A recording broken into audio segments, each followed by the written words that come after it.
কাইয়ুম কাফের, মতিন কাফের, রজব আলী কাফের। কেন? রজব আলী হচ্ছে সমর্থন করেছে মতিনটাকে।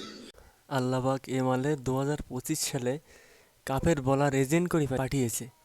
ওয়াজ করলাম, বাবা আমার নজরানা দাও, আমি নিয়ে চলে গেলাম। লিয়া চলবে না, দাদা হুজুর বলে গেছে ওয়াজ করে পয়সা লিয়া যাবে না, মূর্খ বাঁদর, বর্বর অশিক্ষিত ভূত। कैसा लगा मेरा मजाक? এই জাহেলে মুরাক্কাবদের কথা নিতে যাবেন না। ওসিয়ত সম্বন্ধে জ্ঞান নেই মূর্খ করার। ওসিয়তটা ভালদার পড়ে বোঝার চেষ্টা করো। তিনি কি বলে গেছে? বিনা পয়সায় দিন দুনিয়া শান্তি, মসজিদে ইমামতি করছে, তাকে কৈফিয়ত করে রাখতে হচ্ছে। হ্যাঁ কিনা বলেন? এমনি থাকবে? থাকবে? হ্যাঁ, কৈফিয়ত করে রাখো, কৈফিয়ত, মজুরি, মেহনত, পারিশ্রমিক। এরা বলে ওয়াজ করে মজুরি নিয়ে হারাম খাচ্ছে।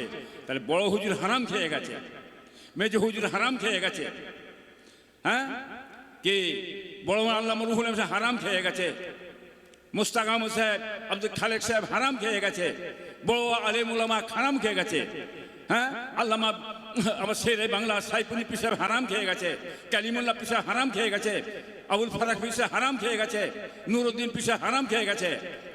তুমি মূর্খ বাঁদর, তুমি একলা হালাল খেচ্ছ।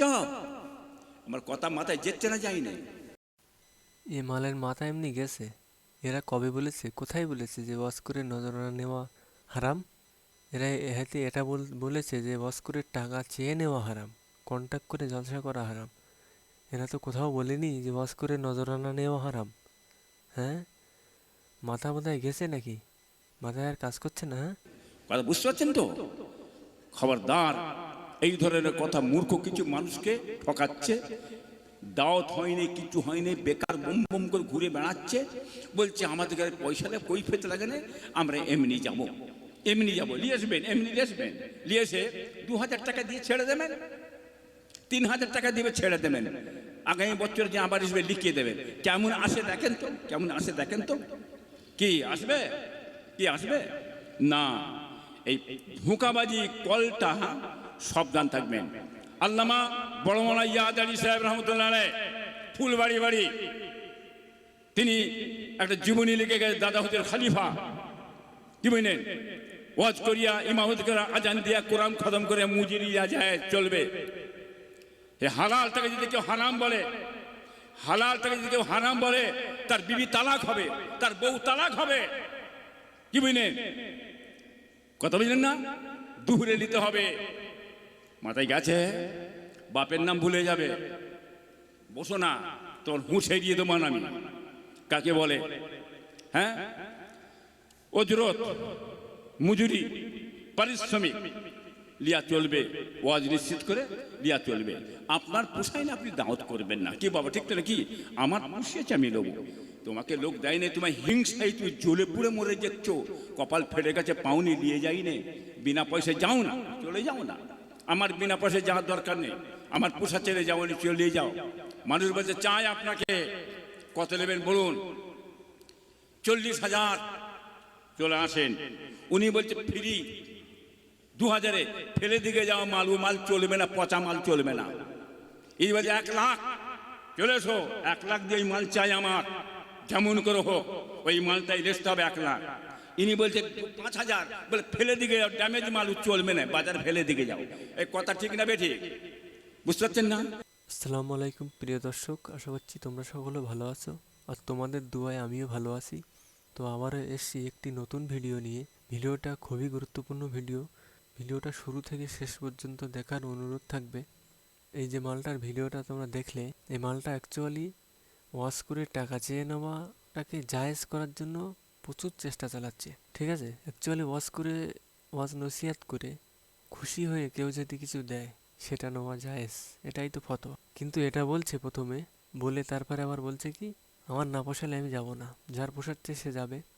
এটা ওয়াশ করে টাকা চেয়ে নেওয়া জায়েজ, যে হারাম বলবে তার বিবি তালাক হয়ে যাবে। সব থেকে বড় কথা হলো এদের এখন মালে ঘাটতি হয়ে গেছে।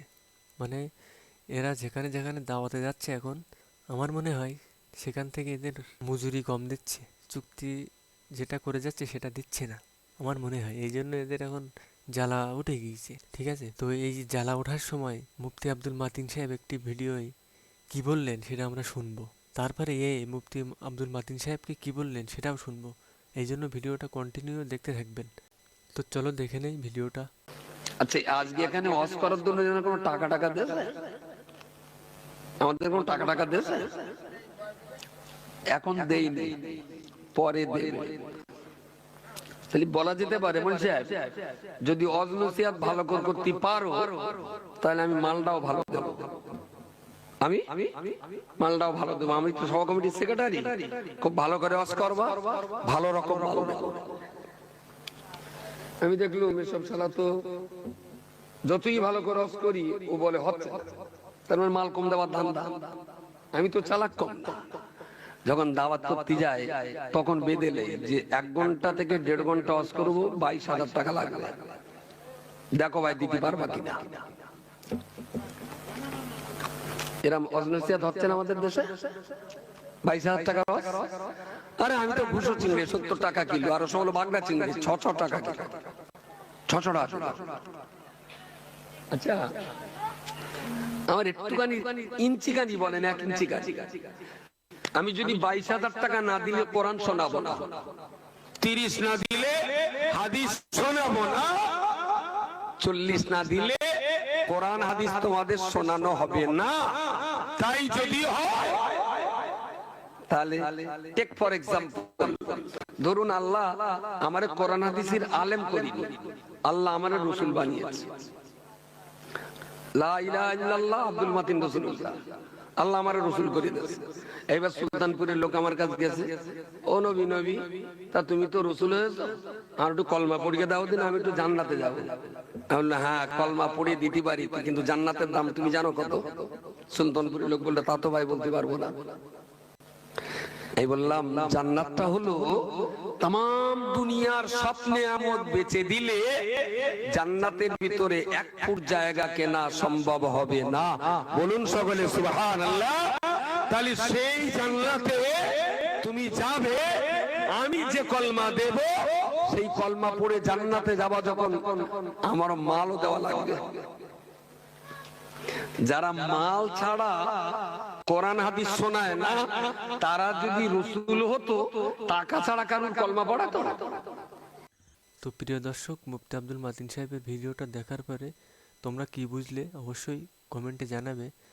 আর এই কথা বলার জন্য মুফতি আব্দুল মাতিন সাহেবকে এই ভণ্ড পীরজাদা কি বললেন সেটা এবার দেখব। তো চলো দেখে নেই। বলে আমি আব্দুল মতিন রসুল, এই মোমেন না কাফের, এরা মোমেন না কাফের, সব কাফের কাফের কাফের। কাইয়ুম কাফের, মতিন কাফের, রজব আলী কাফের। কেন? রজব আলী হচ্ছে সমর্থন করেছে মতিনটাকে। এই কাফেরটা কে বললে?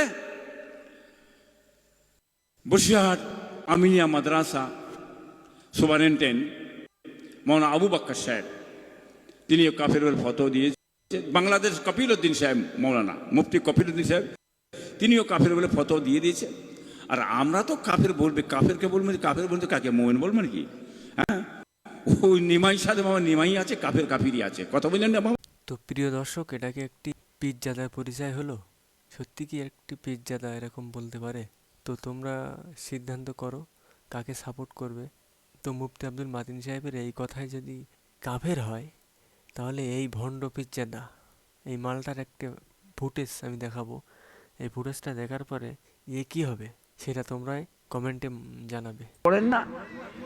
পড়েন না? পড়েন তো। সকলে দরুদ আমরা পড়ি বাবা নবীর উপরই। হ্যাঁ, আপনারা যত ভাবাজিরা বসে সকলে, আপনারা সকলে আমি ইব্রাহিম পিসা আমার উপর দরুদ পড়েন। আর আমার উপর দরুদ যদি আপনারা না পড়েন, আপনাদের কারো নামাজ কবুল হবে না, ইবাদত কবুল হবে না। কথা ঠিক না বেটি? তো প্রিয় দর্শক, তোমরা শুনলে তো কেমাল কি বললো। তো তোমরা এবার ডিসাইড করো কে কাফের হবে। তো আজকের ভিডিওটা এতটুকুই। আমার দেখা হবে পরবর্তী একটি ভিডিওয়। ততক্ষণের জন্য বন্দের মাতরম, জয় হিন্দ, আসসালামু আলাইকুম।